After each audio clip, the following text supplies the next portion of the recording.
Hello, kamusta tayong lahat? I praise my Father, the Creator of heaven and earth, the Alpha and Omega, Yahweh, for He is wonderful, amazing, awesome God. People may change, things may change, but our Father, He is still God, and He will still be God for all eternity. He's faithful to us, and He wants us to be like Jesus.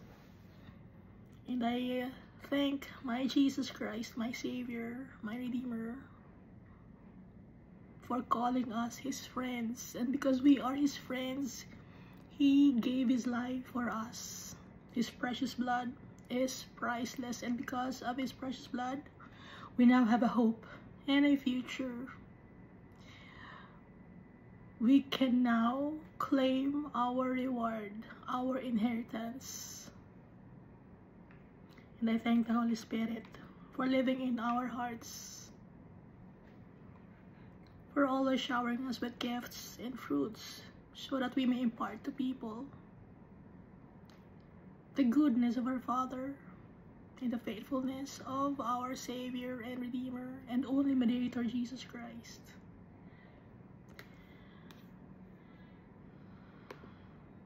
So last time I read 2 Chronicles chapter 32. So may counterpart siya sa book of 2 Kings.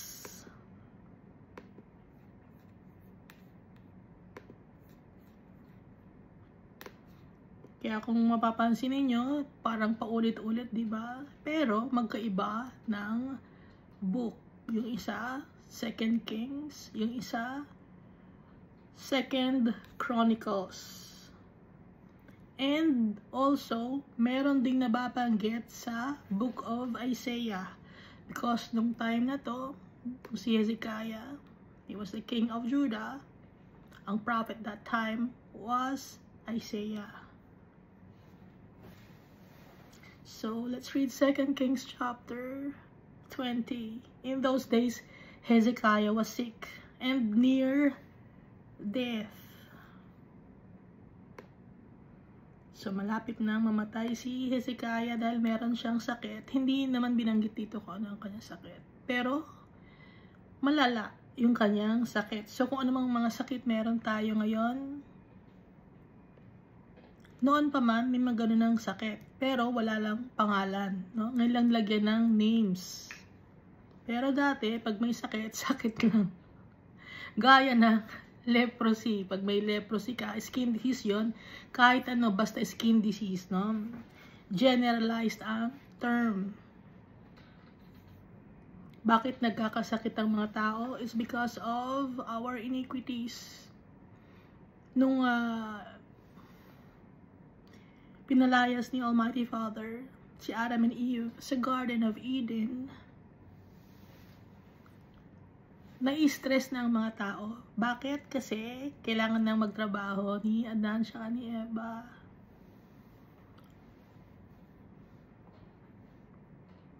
At emotional, physical, no? Yung stress nila. Pero nung nasa Garden of Eden, hindi tayo dapat mamatay kasi protektado tayo ni Almighty Father doon at puro yun kalinisan. Ngayon, sa labas ng Garden of Eden, marami ng mga bagay na kadumihan, no?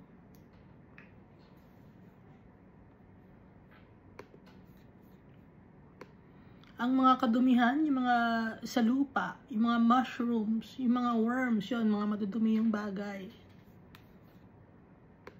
Pero doon sa loob ng Garden of Eden, controlled lahat ni Almighty Father. At inalaw ni Almighty Father ang mga people to suffer. Why?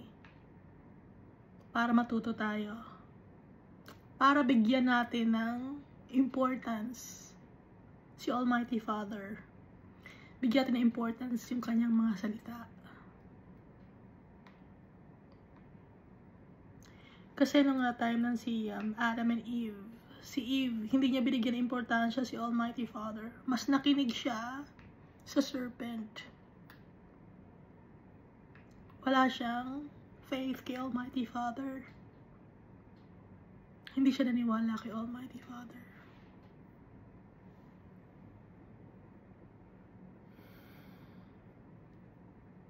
Mas inuna niya yung kanyang sarili. At nung inuna niya yung kanyang sarili, nagkasala sila, pati si Adan. So, namamatay na yung mga tao. Nagkaroon na ng limit ang oras natin dito sa mundo.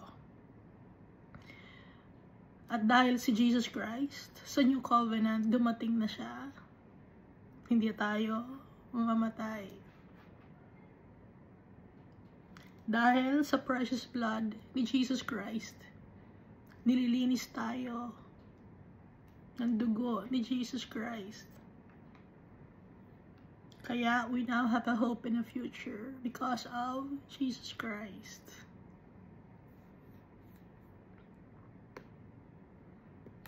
So ituloy natin to, no? Kaya nabanggit natin yun dahil nga ang mga tao ay nagkakasakit at namamatay. Ang hindi lang namatay, ang kinuha ni Almighty Father ay si Enoch at si Elijah. Si Jesus Christ, He died, but then He rose again after 3 days. So ituloy natin, ano? Nasa verse 1 pa lang. 2 Kings chapter 20. In those days Hezekiah was sick and near death, and Isaiah the prophet, the son of Amos, went to him and said to him, "Thus says the Lord, set your house in order, for you shall die and not live." Ayusin mo na yung bahay mo. Kung sino ang magmamana, ayusin mo na lahat, no? Yung mga gamit mo, dahil aalis ka na. Mamamatay ka na, at hindi ka na mabubuhay dito sa mundo na to. So, syempre, dahil tao si Hezekiah, may takot din siya. Lahat naman tayo takot eh. Lahat tayo takot. Nawala lang ang takot natin because of Jesus Christ. Pero nung time na to, syempre, yung mga tao, takot din. Because it's beyond the unknown, no? Ngayon, nung si Jesus Christ, He died and then He rose again after 3 days, hindi na yun unknown. Alam na natin na si Jesus, buhay siya. Na He died, pero ngayon ay siya ay buhay and He's seated at the right hand of the Almighty Father. And if we believe in Jesus Christ, we will also live like our Savior and Redeemer, Jesus Christ.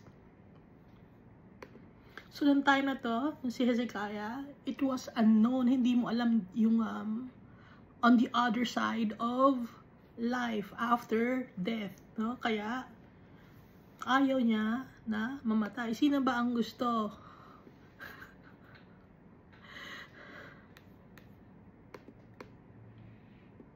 Kaya nga ang mga tao ay swapang, selfish, greedy, because ayaw mamatay, takot.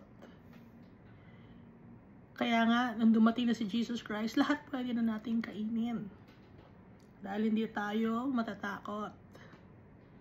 Tinanggal na ni Jesus Christ yung takot sa atin. Death has no sting anymore because of Jesus Christ.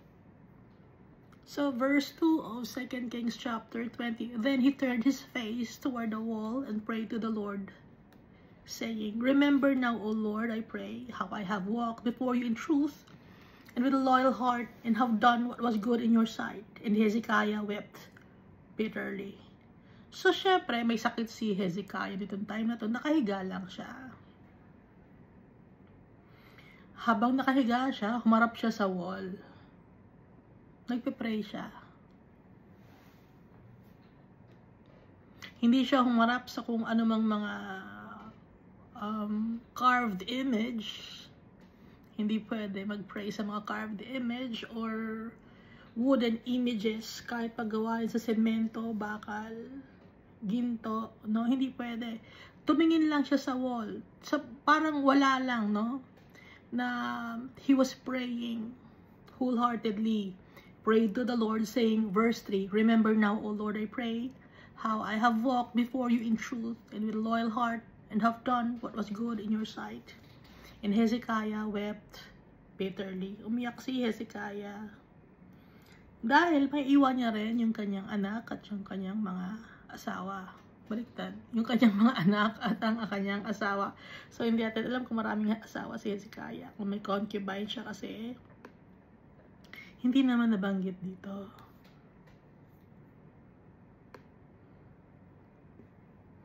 So, umiiyak si Hezekiah. Dahil mamimiss niya yung syempre yung kanyang mga family dito sa mundo. Kung aalis na siya. At hindi pa siya ready.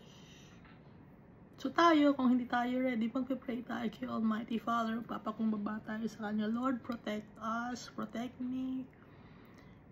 Lagi tayong magpe-pray kay Almighty Father. Pray without ceasing. Hindi tayo hihinto ng pagpe-pray. And we don't have to use anything, no? To pray. We pray to our Father. Ano ang daladala natin pag nagpe-pray tayo sa tatay natin? Humble heart.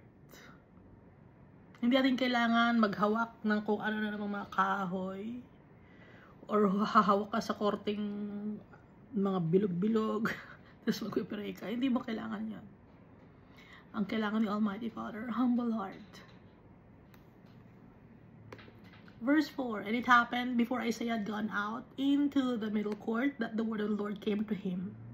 So, nung umalis na si Isaiah, kinausap siya kay Almighty Father. Nasa middle court na sa king's house si Isaiah dahil nirelay lang yung message kay Hezekiah na siya ay aalis na sa mundo na to. And after no, nag-pray na agad si Hezekiah, kaya hinabol ni Almighty Father si Isaiah.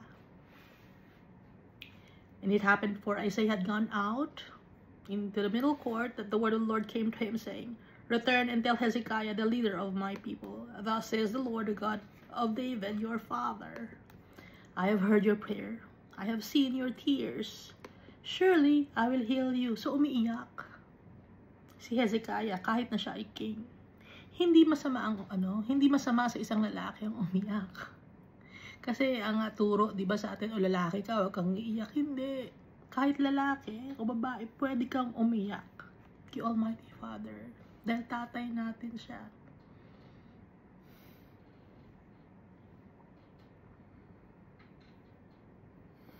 Kasi ang turo sa atin, lalaki ka, hindi ka iiyak. Hindi, umiyak ka kahit lalaki ka. May emotions ka tao ka Si Jesus nga umiiyak Di ba nakalagay sa Bible? Jesus wept. Yun yung time na binuhay ni Jesus si Lazarus. Bakit umiyak si Jesus Christ? It's because alam ni Jesus Christ na pag nang binuhay niya si Lazarus, siya na ang kapalit. Siya na ang kapalit na mamamatay, iiwan na niya yung kanyang mga friends, yung kanyang mga apostles. Kaya umiyak si Jesus Christ.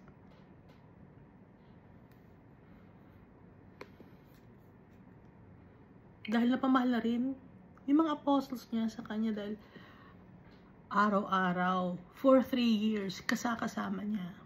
Si Jesus Christ, wala siyang friends. Before siya, ibaptize ni John the Baptist. Before mag-start ng ministry, si Jesus Christ, wala siyang friends. Diba, nung lumapit siya kay John the Baptist to be baptized, mag-isa lang siya. Kasi kung meron siya mga double cards, kasama niya yun.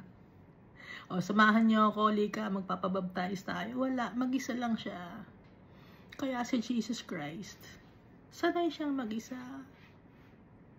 Wala siyang friends. At yung kanyang mga apostles, nakasama niya for 3 years, yun ang kanyang mga friends. At yung mga tao na nagtitiwala sa kanya at minamahal siya, yun ang kanyang mga friends. Na mahal din niya. At tayo ngayon ay friend ni Jesus, no? Kaya hindi masama umiyak ang lalaki. Umiyak kayo. Ha? Hindi ikaw kawala ng iyong pagkalalaki pag kayo ay umiyak. Pag ang isang lalaki umiyak, no, mas ano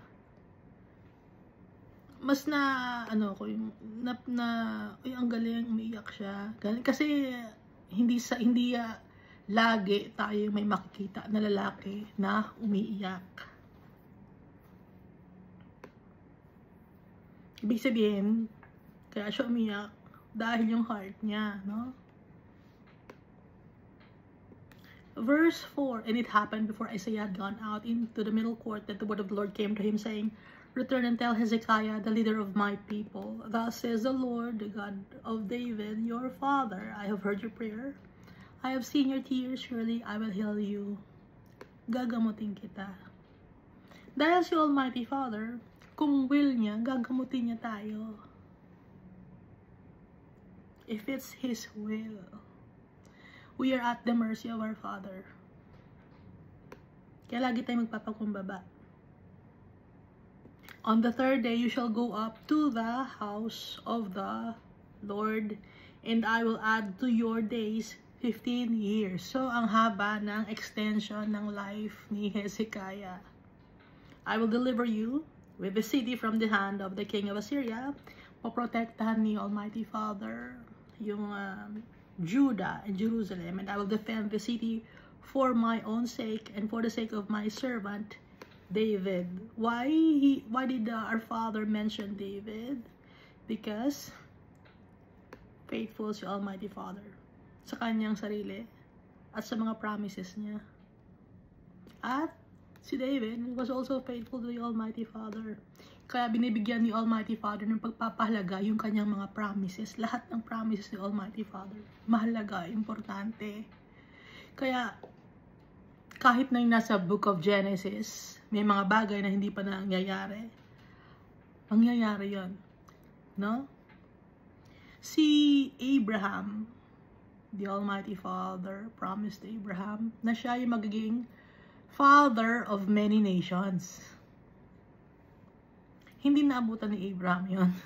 Maging father of many nations. Dahil ang naabutan lang niya ay maging father siya ni Isaac. Yun lang ang naabutan niya.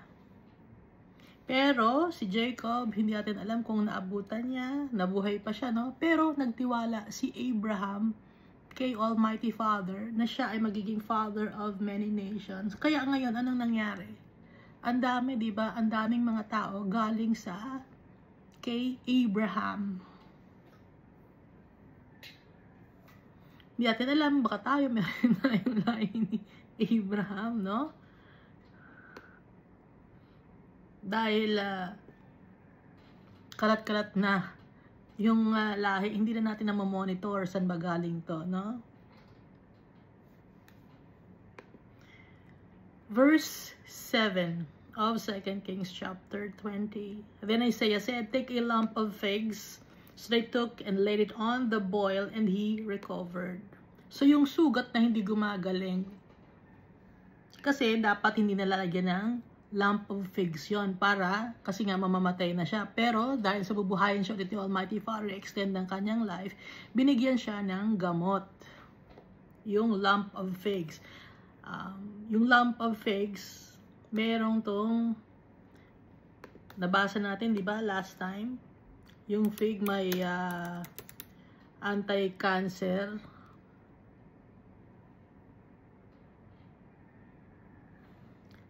properties. Sa digestion, antioxidant, inflammation, pag may pamamaga, nawawala. Nakakapagpapayat din pala to. Promoting weight loss, anti-cancer, and antimicrobial activities. No? So, tsaka diabetes, bone health, and heart health. So, ang sakit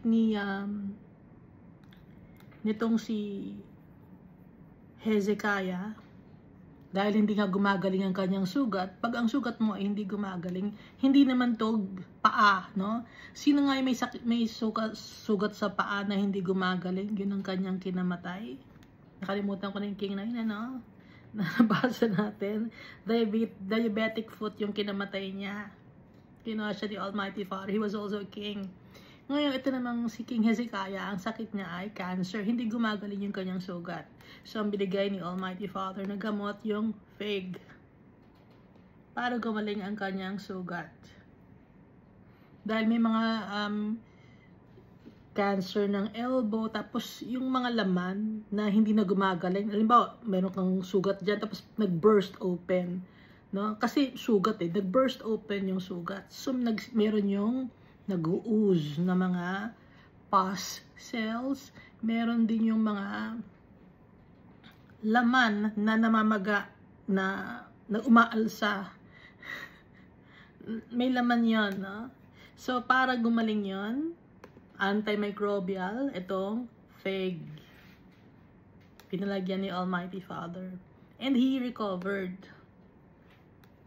So, meron siyang open wound or sore. And Hezekiah said to Isaiah, "What is the sign that the Lord will heal me? And that I shall go up to the house of the Lord the third day." Ano ba ang sign na talagang gagaling ako? Kasi nga, hindi makapaniwala si Hezekiah dahil nga malala ang kanyang sakit.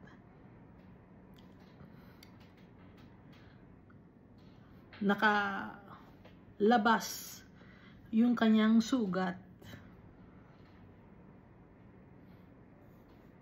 Kaya humingi siya ng sign dahil nga malala yung kanyang sugat na cancerous. Kaya anong sign na ibigay sa akin ni Almighty Father? Para nang sa ganon, pupunta ako sa Temple of the Lord on the third day. Sabi ni King Hezekiah, verse 9. Then Isaiah said, "This is the sign to you from the Lord, that the Lord will do the thing which he has spoken. Shall the shadow go forward 10 degrees or go backward 10 degrees?" Ito ang sign ni Almighty Father para malaman mo na totoo ang kanyang sinasabi. Yung shadow sa sundial, anong gusto mo? Maging abante ba ng 10 degrees yung shadow sa clock, no? Sa shadow yung sundial, or umatras ng 10 degrees yung shadow. Ibig sabihin, aatras yung oras. Anong gusto mo? Aatras yung oras or yung oras ay magpo-forward? Forward or backward? Ano ang gusto mo mangyari sa oras? 10 degrees. Ang 10 degrees, no, sa sundial, it's 20 minutes. Ano ang gusto mo? 20 minutes mag-decrease yung oras, umatras, or 20 minutes mag-advance yung oras? Mamili ka. So, si King Hezekiah pa ang pinapili. Verse 10, and Hezekiah answered, "It is an easy thing for a shadow to go down 10 degrees. Mabilis lang yung oras. Pag pinaandar yung relos or yung shadow ng sun, kasi sa sun naka-base yung oras, no? Mas mabilis yon. Ang tingin ko, parang hindi, mas mahirap gawin, umatras yung oras. Mas gusto ko umatras. But let the shadow go backward 10 degrees. So, aatras ang oras. Ang gusto ni Hezekiah, pinili niya 20 minutes umatras yung oras. Ayaw niya ng forward kasi baka mabilis lang yun. Yung mas mahirap ang gusto ko. Kasi si Almighty Father, hindi siya naka-tie up sa oras. Dahil si Almighty Father, He is timeless, boundless. Si Almighty Father. Kaya, kontrolado ni Almighty Father yung time, kontrolado lahat ni Almighty Father, yung mga sakit natin, yung mga pangyayari natin sa buhay. Ang mundo na to, kontrolado lahat ni Almighty Father. Why? Because He created us. He created this world. Kaya hindi tayo dapat mag-alala na, naku, baka magkaroon ng climate change, gano'n, or baka sa ibang planeta na tayo titira. Walang gano'n. Kontrolado lahat ni Almighty Father. He is powerful. So, pati ang time, inatras ni Almighty Father, no? Ngayon, yung time ni Joshua, sa Joshua chapter 10, verse 13, the sun stood still for 24 hours. Hindi bumaba yung sun. 24 hours habang may laban, no? Nag-pray kasi si Joshua kay Almighty Father. Kaya alam natin na si Almighty Father, lahat kontrolado niya. Kahit na yung dagat, yung tubig, yung mga animals, yung mga lions,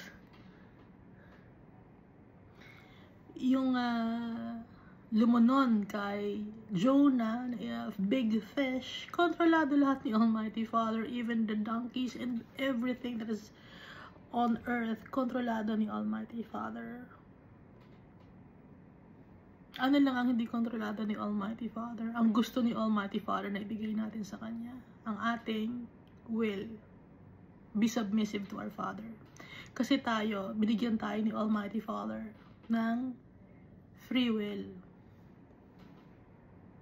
Binigyan tayo ng mind, binigyan tayo ng heart. Dapat tayong pumili at kailangan ang piliin natin siya. Yung mga angels, meron din silang will, no? Pwede nilang piliin si Almighty Father o hindi. Kaya nga, si Satan, he betrayed the Almighty Father kasi disobedient siya, prideful siya. Kasi nga, meron siyang sariling utak. Even the other angels. Parang ganon din tayo. Ang difference lang natin sa mga angels, yung mga angels, nandun na sila sa heaven. Kasama ni Almighty Father. At pag nagkasala ang mga angels, hindi na napapatawad. Ngayon, tayo, bilang mga tao, pag nagkasala tayo, napapatawad tayo ni Almighty Father. Because of Jesus Christ. Jesus Christ died on the cross for us and not for the angels. Kaya pag nagkasala ang mga angels, hindi na napapatawad tayo. Pag nagkasala tayo, napapatawad tayo. Yun ang difference. At ang difference natin sa last days, mas angat tayo sa angels. Bakit? Mas angat tayo sa angels sa last days, sa judgment day. Dahil sa atin, tayo ay may inheritance. Tayo ang treasure ni Almighty Father. Kasi, pinili natin siya. Pinili natin sumunod sa Kanya. At pinili niya tayo. Our Father chose us first. Kaya tayo ang Kanyang treasure. Kaya mas angat tayo sa mga angels. Nakalagay, di ba?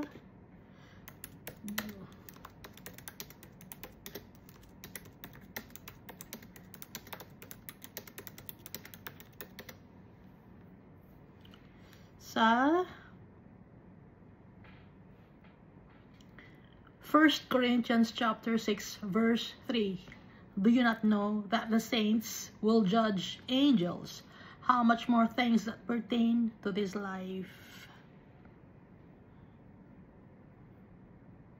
Sino yung mga saints? Baka sabihin niyo, ba si Saint ano to? Si Saint, yung mga ganun, Saint Peregrine, yung mga ganun. Ang saints, hindi ito yung mga rebulto na mga taong namatay na, hindi. Ang mga saints, yung mga tao who are faithful to the Almighty Father and who believe in Jesus Christ. Yun ang mga saints. So tayo, pag na kay Almighty Father na tayo, matatawag na rin tayong saints. Baka kasi sasabihin nyo, ay wala ka namang ginawang milagro, bakit ikaw itatawagin na saints? Hindi yun. Hindi ganon. Kasi yung mga tao dito sa mundo, tinatawag nilang saints, yung mga tao namatay na kasi may milagrong nagawa yan. Ilan ang milagrong nagawa yan? Dalawang milagrong nagawa yan, kaya ginawang saint yan eh. Si Almighty Father, si Jesus Christ, napakadaming miracles. Bakit hindi natin i-worship? Tapos pipiliin nyo, yung nakadalawang milagro lang, yun ang pipiliin nyo. Yung may mga expertise pa. Lahat expert si Jesus Christ sa miracles. Kaya hindi tayo dapat magtawag ng mga taong namatay na tatawag nating saints, no? So, sino yung mga saints? Ang mga saints, yung mga faithful followers of Jesus Christ and who trusted the Almighty Father. So, pag nakabalik na tayo sa tatay natin, dahil lahat tayo babalik sa tatay natin, kung titiwala tayo sa Kanya, and if we love Him, tayo ang mga saints. Tayo ang warriors of the Almighty Father, kasama tayo ni Jesus Christ. So, balik tayo dito, no? So, si Almighty Father, hawak niya lahat. Even wisdom and knowledge. Sa Kanya galing. Verse 11, so Isaiah the prophet cried out to the Lord, and he brought the shadow 10 degrees backward, by which it had gone down on the sundial of Ahaz. Kasi nung time ni Ahaz, nag-forward yung sundial, or yung time ng 20 minutes. Ngayon, ang ni-request ni Hezekiah, umatras ngayon yung time ng 20 minutes. So, naibalik sa tamang oras.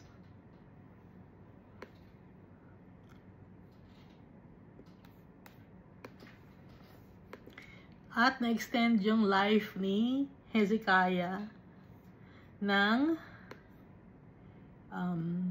15 years. Verse 12. At that time, Berodach Baladan, the son of Baladan, king of Babylon, sent letters in a present to Hezekiah, for he heard that Hezekiah had been sick. So, yung mga nations, usually, pag hindi sila nagkakainggitan, nagiging friends sila. Parang mga tao, nagkakaroon lang naman ng away dahil sa inggitan. Alam ba ninyo yun? Kaya lang, dati, di ba, may mga friends kayo. Mag-friends kayo. Magkupare kayo, kumare kayo, no? Tapos, dumarating ang time, nagkainggitan kayo, or magkapit-bahay kayo, nagkainggitan kayo. Dati, friends kayo, nagchichika kayo, nagkainggitan kayo. Ngayon, nung time na to, ang friend ay ang King of Babylon, ni King Hezekiah. At that time, Berodach Baladan, the son of Baladan, king of Babylon, sent letters and a present to Hezekiah, for he heard that Hezekiah had been sick. So, nagpadala siya ng mga presents or gifts, tsaka letters na, letter na sana, gumaling ka na, gano'n. At tsaka gift, no? Verse 13. So, ano sila? Friends sila ng King of Babylon. So, yung Babylon, siya isang, hindi siya empire. City lang siya, no? Pero, mas maliit siya sa Assyrian Empire. Pero mas malaki siya sa Kingdom of Israel and Kingdom of Judah. Verse 13, and Hezekiah was attentive to them. So, inasikaso ni Hezekiah yung kanyang mga visitors. Kasi nagpadala ng letters tsaka ng present sa kanya. So, galing sa malayong lugar, ano niya, in-accept niya, inistima niya yung kanyang mga bisita. And show them all the house of his treasures. Pinakita yung kayamanan. Ito, ang kayamanan ko, ito. Nakuha ko to sa ganyang lugar eh. Kasi nga, malakas na si Hezekiah nito. So, bumalik na yung kanyang strength. Hindi na siya mahina. Kaya, masaya na rin siya. And show them all the house of his treasures, the silver and gold, the spices, and precious ointment, and his armory, all that was found among his treasures. Lahat ipinakita niya, lahat ng mga magagandang bagay, lahat ng nakapalibot, lahat, wala siyang itinago. Pagbukas niya ng vault, ayun yung mga mamahaling mga gamit na naipon. There was nothing in his house or in all his dominion that Hezekiah did not show them. Even the plantation, yung kanyang vineyard, na yung kanyang lupa ay fertile land, no? Ipinakita ni Hezekiah. Bakit ipinakita ni Hezekiah? Pinagyayabang niya. Kasi pwede namang wag nang ipakita, di ba? Ipinakita niya. Hindi niya muna inisip, no, na baka dumating ang panahon na awayin ako ng kingdom na to. Makita niya na kung anong meron sa kingdom ko at mainggit ngayon siya. At totoo naman na inggit, no? Dahil kaya nagkaroon ng away ang pamilya, nagkakaroon ng away ang mga friends. Dahil sa inggitan. So, ganun din dito. Doon nagsisimula sa inggitan, sa covetousness. Now, verse 14. Then Isaiah the prophet went to Hezekiah and said to him, "What did this men say? And from where did they come from?" So, pinapunta ni Almighty Father si Isaiah. Dahil ba't pupunta si Isaiah kung hindi siya pinapunta ni Almighty Father? Hindi naman gagawa si Isaiah ng mga bagay para pumunta sa king nang hindi siya inutusan ni Almighty Father. Kaya nagpunta si Isaiah kay King Hezekiah at tinanong siya, anong sinabi nila at saan sila galing? So Hezekiah said, they came from a far country, from Babylon. Naku, ang layo ng pinanggalingan nila eh. Galing pa ng Babylon. Mayaman na nation yan. Kaya pinakita ko rin yung mga kung ano mang meron tayo rito sa lugar natin. Verse 15. And he said, what have they seen in your house? So si Isaiah, kalmado lang, no? Anong mga pinakita mo sa kanya? So, hindi excited si Isaiah. Pero to si Hezekiah, layo kasi nila. Kaya pinakita ko lahat ng mga kayamanan natin dito para, ano, kasi ang layo ng pinanggalingan nila eh. Para matuwa naman sila. Ang layo ng pinanggalingan eh. So, itong sagot ni Hezekiah, nung tinanong siya ni Isaiah, what have they seen in your house?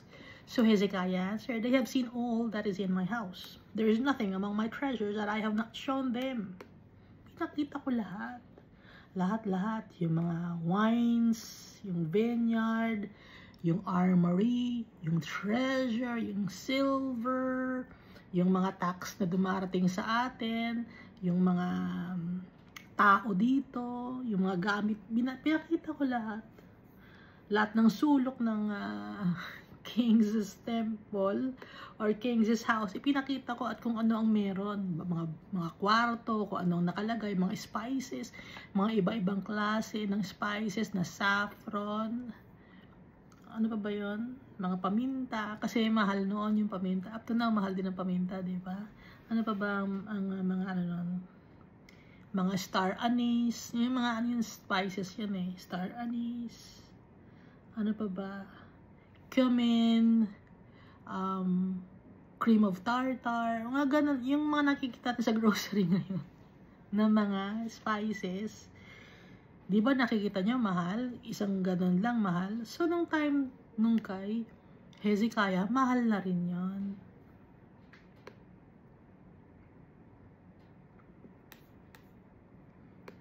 Verse 16, then Isaiah said to Hezekiah, hear the word of the Lord. Ito, pakinggan mo ang sinabi ni Almighty Father. Verse 17, behold, the days are coming when all that is in your house and what your fathers have accumulated until this day shall be carried to Babylon. Nothing shall be left. Pakinggan mo yung ipinasasabi ni Almighty Father. Darating ang panahon, ang araw, na kung ano man ang nasa house mo o nasa bahay mo, at kung ano man ang mga inipon ng mga ninuno mo hanggang ngayon, ang lahat ng mga bagay na yan, kukunin lahat yan ng Babylon at walang matitira, says the Lord. Verse 18, and they shall take away some of your sons who will descend from you, at kukunin nila yung mga anak mo, yung ibang mga anak mo na marami kang anak, di ba? Kukunin nila yung ibang mong anak, and whom you will beget, and they shall be eunuchs in the palace of the king of Babylon. Magiging eunuch sila sa palace of the king of Babylon. Ibig sabihin, sila ay magsaserve as eunuchs. Pag nag-serve as eunuchs yung mga anak mo sa palace of the king of Babylon, syempre, tatanggalan sila ng testes, no? Or testicles. Dahil ganoon ang mga eunuch, tinatanggalan. So, magiging kulang na sila. Hindi ibig sabihin, hindi magpapatuloy yung kanilang lineage. Kasi hindi sila magkakaanak dahil tatanggalin ang kanilang testes or testicles. Dahil sila ay magiging eunuchs. Dahil yung mga anak, treasure din yan. Kaya nga tayo ay treasure ni Almighty Father kasi tayo ay anak niya. Kaya nakikita nyo yung ibang mga lahi, no? Madami silang anak. Kasi yun ay treasure.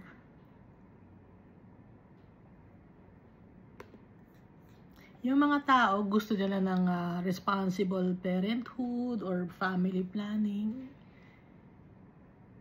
Hindi yun plano ni Almighty Father.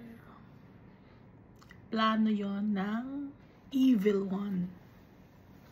Lahat tinitwist ng evil one ang mga plano ni Almighty Father. Kaya yung mga tao, inom ng kung ano-anong gamot para for family planning or for their reproductive health. Pero may mga side effects. Nagkakasakit sila.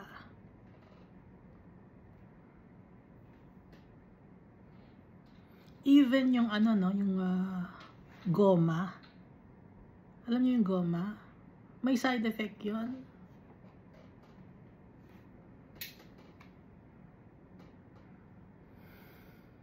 Chemical kasi yun eh. Hindi lang alam ng mga tao. Akala nila, hindi, natural lang to, kaya lang ako nagkasakit. Hindi nila alam na yun. No? Na isa yun sa mga nagko-contribute kung bakit bumababa ang immune system ng tao. It's because of kasalanan. Transgressions. So, balik na tayo dito ulit. Verse 19, So Hezekiah said to Isaiah, The word of the Lord which you have spoken is good. For he said, Will there not be peace and truth at least in my days?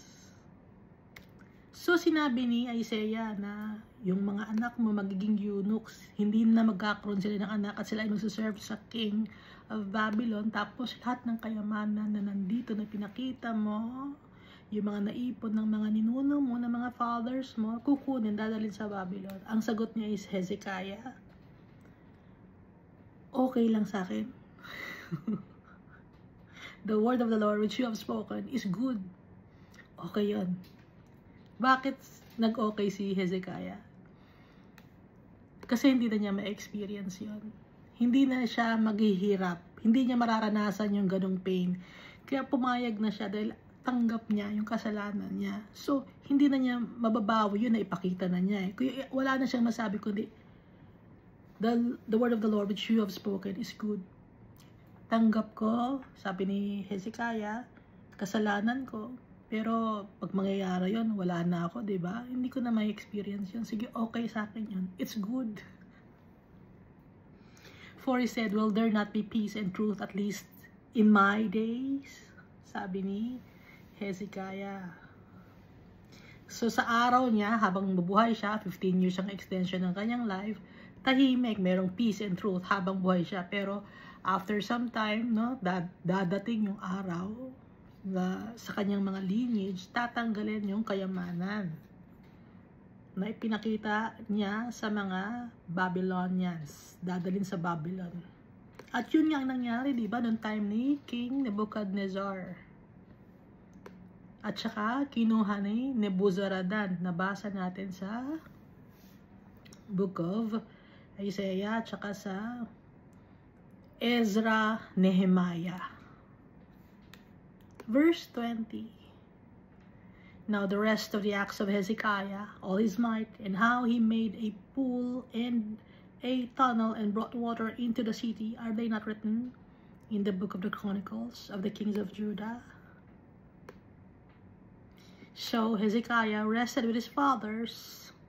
Then Manasseh, his son, reigned in his place. So natapos na yung 15 years ng extension ng kanyang buhay. Tanggap na niya. Siyempre, matanda na rin siya nito. Gusto na rin niyang magpahinga.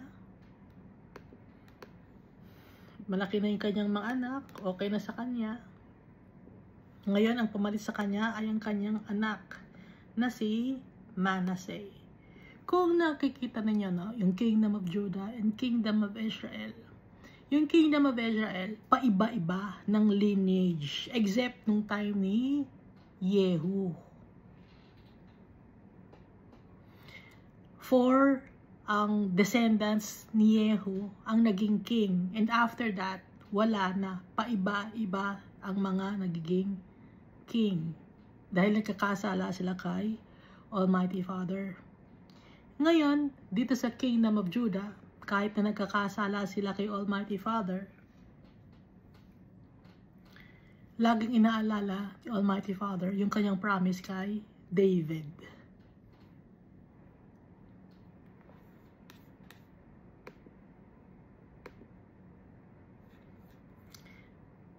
So up to now, naalala ni Almighty Father ang promise niya kay David kahit kasama na niya si David. Effective pa rin yung promises ni Almighty Father up to now. So dito na tayo sa 2 Kings chapter 21. Manasseh was 12 years old when he became king, and he reigned 55 years in Jerusalem. His mother's name was Hephzibah. So 55 years. Sino ba yung Azariah? 52 years, diba? And then, after ni Azariah, ang pinakamababa ay, ang mababa kay Azariah ay si Solomon, si David, tsaka si Saul, 40 years. Pero ito, si Manasseh, pinakamahaba, 55 years. Pero, dito, sa chart na binasa natin, maikli lang ang pagre-reign ni Manasseh. Kaya nga, sinasabi ko, no, na mas importante na wag tayong magdadepend sa mga charts or sa mga binabasa natin na meron ng mga ibang mga meanings or may ibang nagko-compile kasi hindi maiiwasan na magkaroon ng pagkakamali. So, ito ay 642 minus 687. So, ilan yun? 45. Pero, 45 years na nakalagay dito sa chart. Pero, ang nakalagay dito sa Bible, 55 years. Kaya nga importante, tayo mismo ang magbabasa ng Bible. May mga binibenta over the internet na meron ng mga explanation, gaya nung sinasabi na tungkol sa rapture, tungkol sa basta una raw isulat yung Book of Job, kaysa sa Genesis, Exodus, Leviticus, Numbers, at Deuteronomy. So, hindi tayo sure doon kasi yun ay mga binibenta na libro na may mga tao nang nag-compile. Hindi tayo sure doon. Mas importante, hihingi tayo ng guidance from our Father.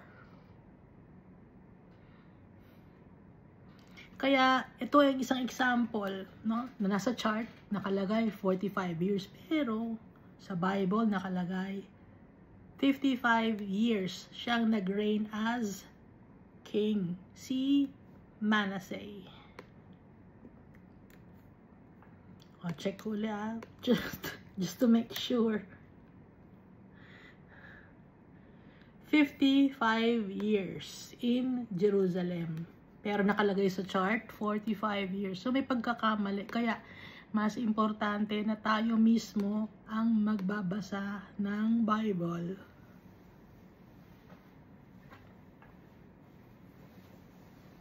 Dahil, yung relationship natin kay Almighty Father, kay Jesus Christ, isa-isa tayo. Hindi tayo by group. Hindi tayo by family. No? Dahil ang family natin, ang real family natin si Almighty Father. Ngayon, kung ituturing natin si Almighty Father na tunay nating family, tayo mismo ang mag-reread ng kanyang salita. Hindi tayo magdedepend sa kung anumang grupo tayo kasali or sinalinan. Dapat tayo mismo hahanapin natin si Almighty Father. Seek ye first the kingdom of God. Tayo mismo. Dahil nga may mga discrepancy. So para makita natin kung totoo ba, dapat makita natin na tayo nagbabasa dahil habang nagbabasa tayo, kinakausap din tayo ng tatay natin. At may blessings si Almighty Father pag binabasa natin ang kanyang mga salita.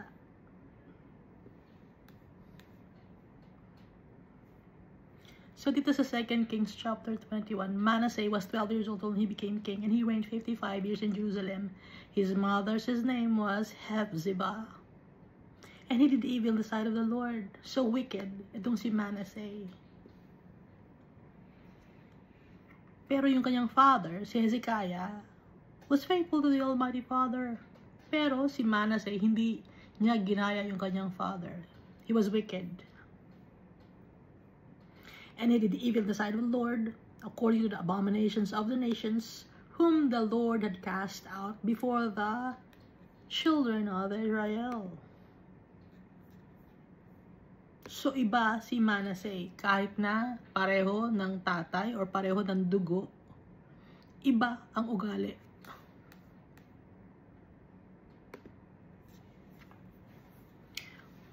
So he did evil in the sight of the Lord according to the abominations of the nations, whom the Lord had cast out before the children of Israel. Bakit? Ano ba ang ginawa ni Manasseh, son of Hezekiah? He rebuilt the high places, which Hezekiah's father had destroyed. Sinira na ng tatay niya yung mga high places, yung mga pagan worship, na places for pagan worship. Sinira na ng tatay niya sa iba-ibang mga lugar. Ano ang ginawa ngayon ni Manasseh? He rebuilt the high places, which Hezekiah's father had destroyed. Ano pa ang ginawa ni Manasseh? He raised up altars for Baal. Si Baal, yun ang sinasamba ni Ahab and Jezebel sa kingdom of Israel, na nahawa ngayon yung kanilang son-in-law na king of Judah. So kaya aware itong si Manasseh kay Baal. So anong ginawa ni Manasseh? He raised up altars for Baal and made a wooden image as Ahab, king of Israel, had done. O binanggit na si Ahab, no? Although king of Judah, si Manasseh, ginaya niya yung kasalanan ng king of Israel, si Ahab. Made a wooden image as Ahab, king of Israel, had done. Yung Asherah, Canaanite goddess. Asherah, Astarte, Ishtar, Easter.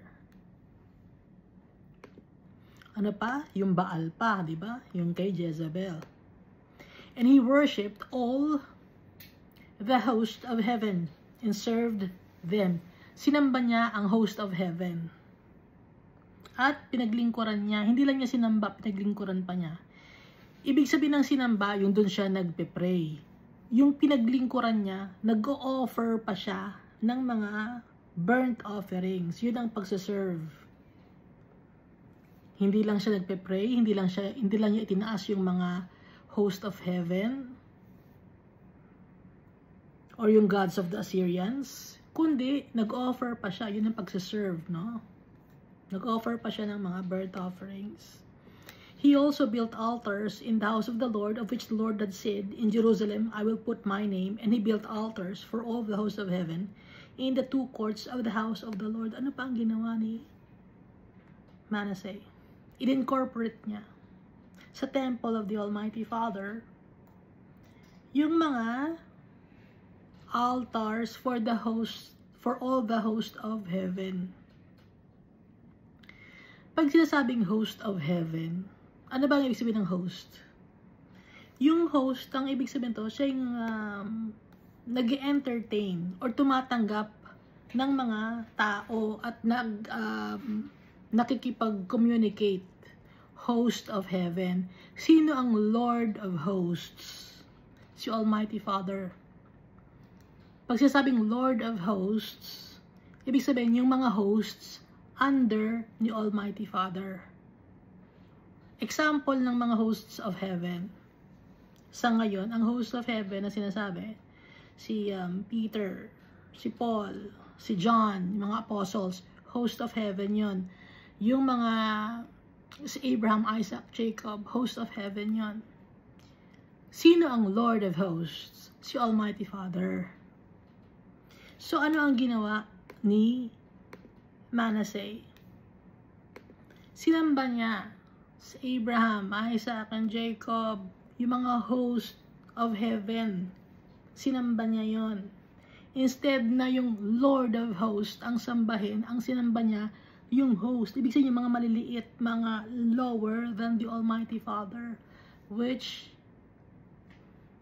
is an abomination.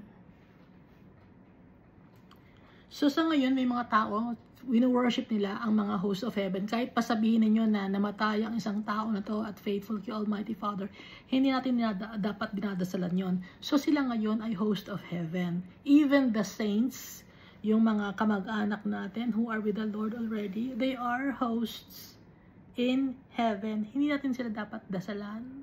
Hindi natin dapat sila lagyan ng incense. Hindi natin sila dapat bigyan ng kandila. Para saan ba yung kandila? Hindi ko maintindihan. Bakit naglalagay kayo ng kandila? Anong meron sa kandila?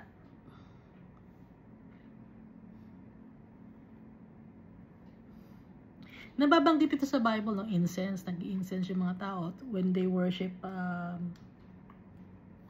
si Asherah, yung mga false gods. Pero wala namang binabanggit na naglalagay sila ng kandila, no? Ba't kaya ganon? Bakit may kandila? Para saan yun?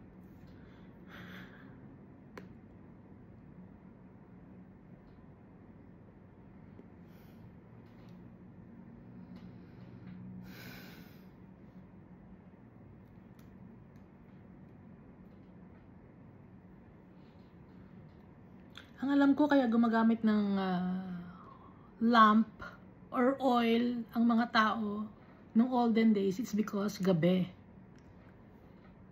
Sa gabi, no? Kaya meron silang mga lamp or oil lamp dahil gabi, madilim. Ngayon, yung mga tao ngayon, bakit sila nagtitirik ng kandila sa kanilang mga sinasamba na mga images or wooden images, carved images, or molded images? Bakit sila naggagawa ng kandila?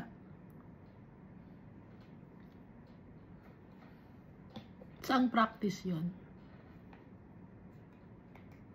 Naisip niyo ba?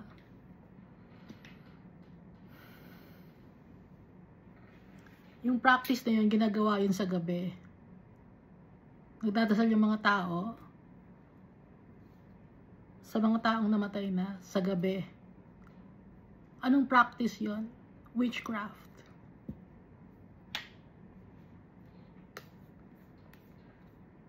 Sorcery. Kaya may kandila. Sa gabi ginagawa. Tapos nagdadasal kayo, di ba? Sa gabi, madilim. Tapos ngayon ginagawa nyo ngayon, meron kayong kandila. Nagdadasal kayo sa dilim. So, kaya may kandila kayo dahil yun ay pagan tradition, witchcraft, sorcery. Ha? Hindi nyo naintindihan, ano? Ngayon, itong si Manasseh, he worshipped the host of heaven. Gumawa siya ng altar kasi in the two courts of the house of the Lord. Also, he made his son pass through the fire. Nag-offer siya ng kanyang anak kay Molech. Yung mga tao na gumagawa ng abortion, wino-worship na si Molech.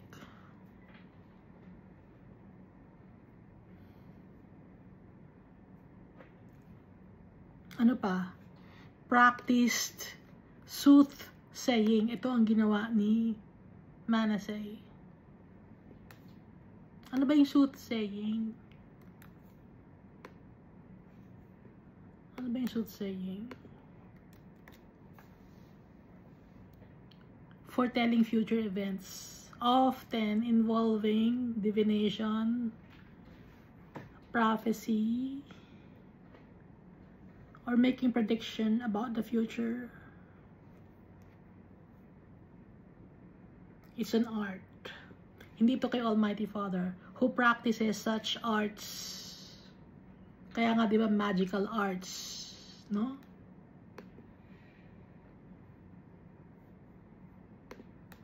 Foretelling the future. Ano-anong mga klaseng mga foretelling the future to, or soothsaying? On your romancy or interpretation of dreams, reading palms, divination of numbers or arithmancy or names, other practices like augury. Ang dami pala. Titingin ka sa tubig, tumitingin sa Manang Bola, sa perlas na bilog. Yan, soothsaying yan. Witchcraft. May mga anting-anting ka. Itong anting-anting na to, kailangan dasalan mo. Witchcraft yon. Ha? Kung meron kayong anting-anting, ano bang ang korte ng anting-anting ninyo? Meron kayong mga medalyon na hawak-hawak ninyo sa mga damit ninyo. Hindi korting cross naman yung medallion ko. Kahit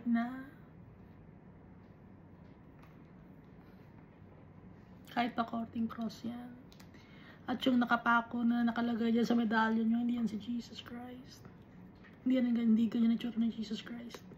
Ano pa ang kasalanan ni Manasseh? Consulted spiritists. Spiritista. Ano ba yung mga spiritista?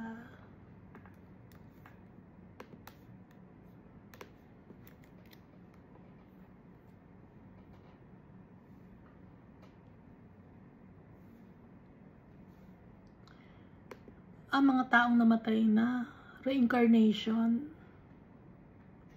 Tinatawag yung mga taong namatay na, parang necromancy.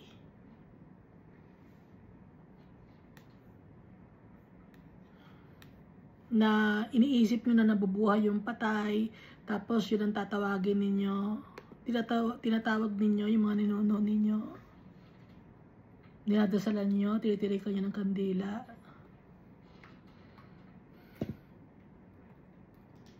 And mediums. Alam niyo natin yung mediums, diba? Itong medium, sila yung mga, hindi sila small, hindi sila large, sila ay medium. Sila ay nasa gitna.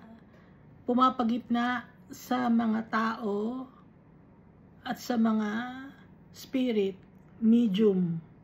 No? Media, ibig sabihin nasa gitna. Nagkukonsulta sa mga medium. He did much evil in the sight of the Lord to provoke him to anger. So ito yung mga napapanood natin sa horror movie, di ba? Nakikita natin sa horror movie.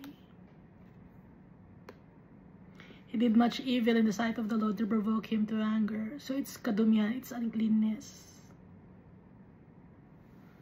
Abomination. Itong mga to, ang mga nangunguna sa witchcraft or spiritists or mediums, soothsaying, ang mga nangunguna dito ay mga fallen angels. Pag sinasabing fallen angels, mga nagkasala sila kay Almighty Father. At hindi sila mapapatawad.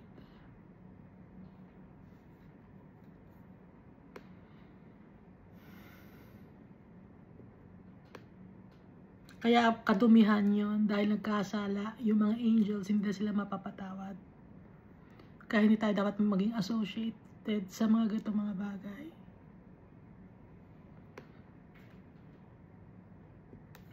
He did evil, or he did much evil in the sight of the Lord to provoke him to anger.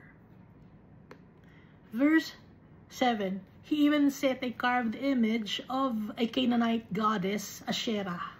Asherah, Ishtar, Astarte, Easter. Ano siya? Fertility goddess. Ulitin ko na naman. Na wino-worship under every green tree. Malapit na. Kukuha na naman kayo ng green tree. Ilalagay na naman ninyo sa bahay ninyo. Lalagay ng stars. Lalagay nyo ng mga balls, no? Christmas balls. Lalagyan nyo. Nalagyan yun ng ano yun, mga lights para mag twinkle, ganon.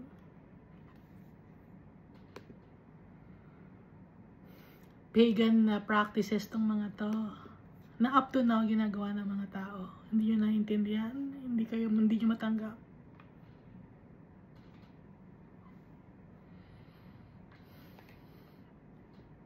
Ayaw nyo buksan ang inyong mga mata.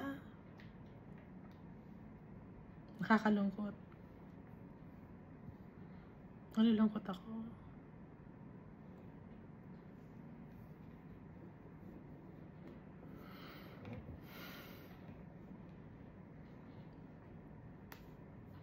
He even set a carved image of Asherah. Si Asherah, siya yung Queen of Heaven. Dito sa Old Covenant, sa Old Testament na binabanggit. Walang Queen of Heaven. Si Mary, hindi siya Queen of Heaven. Never siya naging Queen of Heaven. Ginamit lang ni Almighty Father yung womb ni Mary para si Jesus Christ mabuo yung kanyang katawan. Pero kahit na hindi dumaan si Jesus Christ sa womb ni Mary, magiging tao si Jesus Christ. Mabubuo si Jesus Christ. Pero kailangan ng proseso. Kaya idinaan kay Mary. Pero kahit wala si Mary, buo si Jesus Christ. Pwede siyang maging tao dahil powerful si Almighty Father. Powerful si Jesus Christ. Kailangan lang idaan sa katawan ni Mary para hindi natin masabi na hindi mo naman kami naiintindihan hindi ka naman galing sa nanay, wala kang pinanggalingan. Kailangan kasi may panggalingan, okay? Kasi pag bilang maging Jaran, andito na si Jesus, hindi natin naiintindihan. Kailangan may process na pagdaanan si Jesus. Kagaya ng process na dumaan siya sa trials and tribulations, process din yun. Kailangan niya na siya ay i-betray. Process din yun. Bakit kailangan ng process? Parang tayo kasi binebetray tayo ng mga tao. Nakaranas tayo ng trials and tribulations. Kailangan pagdaanan ni Jesus Christ yun. Para wala tayong maisumbat, walang masabi tayo. Wala tayong may pagmalaki. Kaya walang Queen of Heaven. Ang sinasabing Queen of Heaven dito, false goddess ito, false deity. Canaanite goddess na up to now wino-worship ng mga tao. Asherah that he made in the house of which the Lord had said to David and to Solomon his son, in this house and in Jerusalem which I have chosen out of all the tribes of Israel, I will put my name forever. So ano ang ginawa ni Manasseh? Inilagay niya yung carved image ni Asherah sa loob ng temple of the Lord.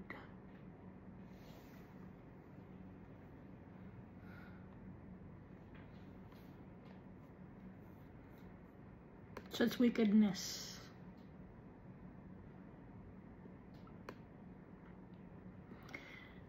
Kasi lahat tayo mga tao, meron tayong pinangahawakan, no? Meron tayong ginagawang Diyos sa buhay natin. Dahil takot tayo eh. Kayo ba? Lahat ng tao may kinatatakutan. Mawawala lang ang takot natin kung magtitiwala tayo kay Almighty Father. Ulitin ko ulit, no, yung aking dream when I was 11 years old. I can still remember it vividly. Yung time na yon, puro tubig ang lugar. And then, yung mga tao, nasa cave ang mga tao. Pero sa cave na yon, kasama na ako. Bawat cave, yung mga tao, tig-isa silang hinahawakan ng mga carved images. Kahit ako, meron akong hawak-hawak na carved images. Tapos nakikita ko sa ibang katabi ko, may hawak-hawak din siyang carved images, yakap-yakap na. Lahat ng mga tao nakikita ko, may yakap-yakap na carved images. or carved image, tig-isa. Tapos, kasi ano yun parang semento na nakahawak. Kasi pag bibitaw ka dun sa carved image na yon, mahuhulog ka sa water. Dahil takot ako sa dream ko, natakot ako mamatay, malulunod ako pag humiwalay ako sa carved image na to. Yayakapin ko tong carved image na to para hindi ako malunod. Yun din ang nasa isip ng mga tao sa dream ko when I was 11 years old. Pero may kumausap sa akin sa dream ko. Sabi, let go. Sabi ko, Lord, hindi pwede kasi pag humiwalay ako ng pagkakayakap dito sa carved image na to or dito sa stone na image na to, mahuhulog ako sa tubig, mamamatay ako. Ayoko malunod. Kaya hindi ako bibitaw dito sa carved image na to. Ito ang pangahawakan ko. Sabi ni Almighty Father, let go. Believe me, trust me, let go. Hindi ka mamamatay. Let go. So, walang bumibitaw, no? Lahat, ang daming tao, nakayakap lahat, tig-isa ng carved image. So, sabi ni Almighty, let go. So, ang ginawa ko, sige, binitiwan ko na. I let it go. Nagbitiw na ako sa carved image or sa semento, no? Kasi semento siya na pag ganon. Tapos, korting tao, nakayakap akong ganon. Bumitaw ka, let go. So, nung pagbitaw ko ngayon, nahulog ako sa water. Pagkahulog ko sa water, mababaw lang pala yung tubig. Yung water symbolizes the Holy Spirit. It's a cleansing. Cleansing of our hearts and souls. Ngayon nang bumitaw na ako, yung mga katabi ko na mga nakayakap din sa mga stone image, no? Kasi iba-ibang itsura no? Iba-ibang nakayakap ng mga stone image. Let go. So, nung nag-let go ako, nakatayo ako, hindi naman pala malalim. Buhay ako. Hindi ako nalunod. Kaya sabi ko dun sa mga kasama ko, let go. Bitiwan nyo. Hindi kayo mamamatay. Mababaw to. Tubig ito. Malinis itong tubig na to. So, yung mga kasama ko, isa-isa na kami, nakita ko sila, binitawan na nila, nakatayo na rin sila sa water. Hindi na sila nakayakap sa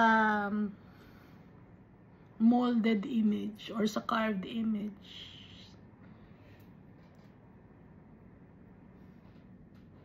Malaya. Freedom.